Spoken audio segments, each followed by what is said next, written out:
mental health. Today, I was talking with somebody about how do you cope with the stress of so much terrible news in the world. As they said, I am tired of living in unprecedented times with these huge stressors. So how do we cope when we know that there's so much that's really scary and dangerous or sad, and it's out of our control? So one is normalize and understand what's happening for you.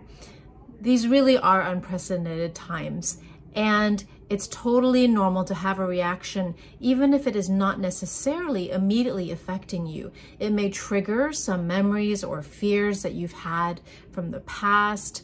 It may cause you to feel hypervigilant, right? Like, for example, knowing that there's racial attacks out there. You may be hypervigilant daily, and that is very exhausting.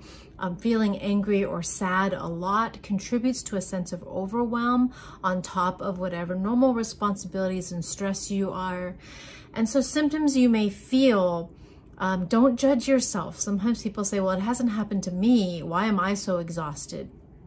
But emotionally and psychologically, we are connected to a community. Having a lot of thoughts, a lot of fears, a lot of anger has a real toll on our body mind. You may feel what it's like when you're agitated and your stress hormones are really high. And that is all very understandable and in reaction to so many of the things going on that we cannot control in the news. Bad news, scary news, unjust news.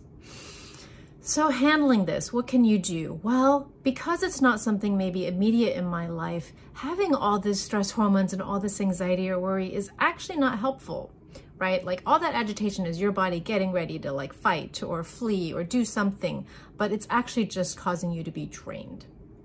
One thing to think about is really handle the boring but important part. And that means the little tiny pieces and daily habits that we can control, right? Limiting my time on the news feed. I can doom scroll on Twitter for way too long. And so setting a time limit on, like, I do want to be updated on the news, but I'm maybe not going to do it right before bed. And I'm going to set a time limit on that because it starts to get unproductive. Handling the parts that you can.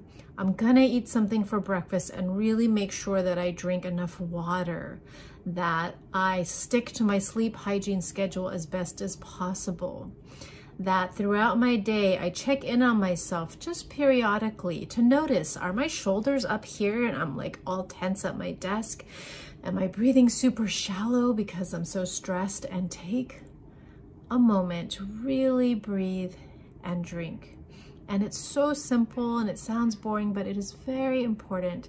These are ways that our body self-regulates and stays here now in the present. It's the simplest and easiest mindful practice to just take a moment to breathe, to feel my body in this chair, to have a drink of water, try to take care of these parts that I can handle, the daily activities that's within our control.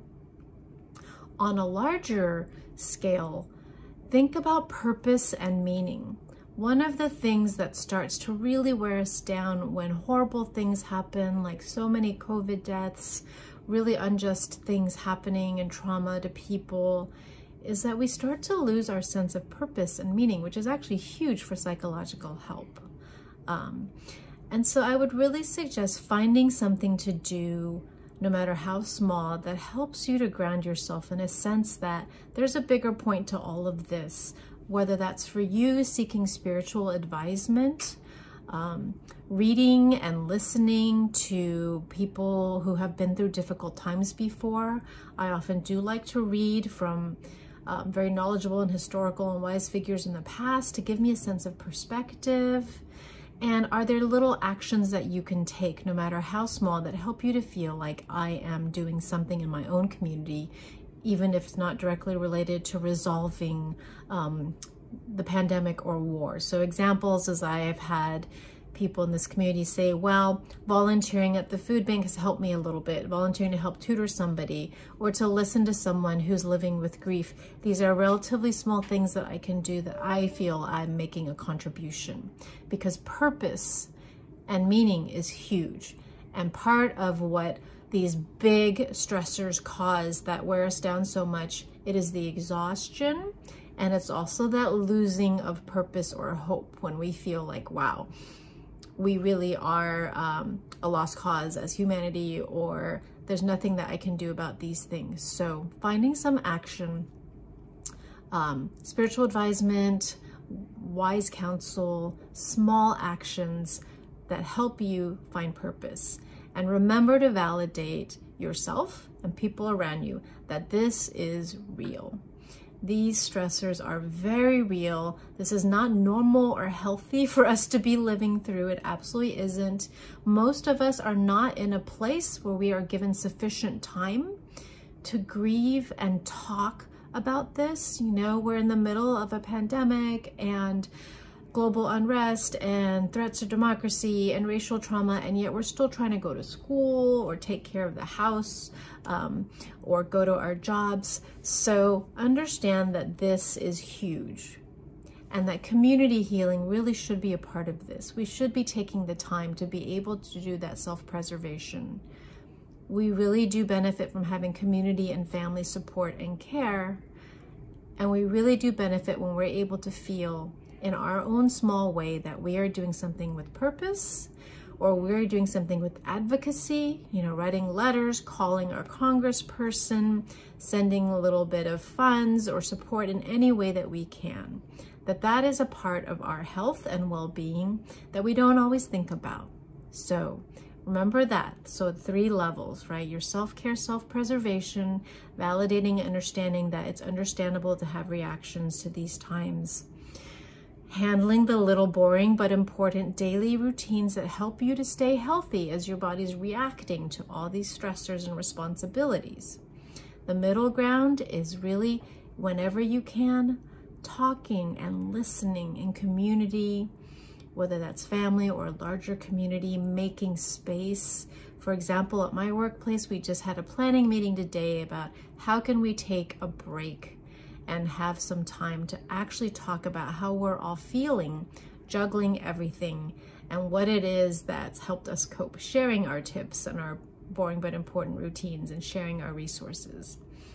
And the final level, the bigger picture, spiritual meaning, purpose of life meaning, advocacy, and actual change, that also can help us to regain a little bit of sense of control. And it will take a long time. One thing I've learned in terms of being an activist in some spheres is it's super slow to change policy. It's super slow to change systems sometimes, but it doesn't mean that you're not helping. So take it day by day. Sometimes it's hour by hour or minute by minute, but take care of yourself. That's how we get through really hard times. And that these really are unprecedented times, so you're not supposed to know exactly what to do or how to feel, but keep talking, learning, and we are all in a community together learning how to get through this. And I hope you take it day by day. Thanks for listening, and if you have other things on your mind about psychological health or mind-body health, definitely feel free to drop it in the chat and we can talk about it another time. Take care.